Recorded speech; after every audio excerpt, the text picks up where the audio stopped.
Today, we honor the legacy of Saint Jerome, a brilliant and devoted scholar. He dedicated his life to a monumental task, translating the Holy Scriptures into Latin, giving the world the Vulgate Bible. He famously said, "Ignorance of Scripture is ignorance of Christ," a profound truth calling us to immerse ourselves in God's Word. Inspired by his devotion, let us pray.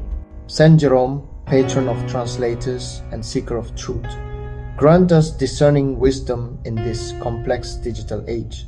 Help us faithfully bridge languages and cultures, connecting ancient wisdom with the challenges of modern understanding. Grant us patience in study, courage to seek truth, and the grace to turn knowledge into love in action. Teach us to use our words not to divide, but to build, to unite, and to illuminate the path to Christ. Saint Jerome, pray for us. Amen.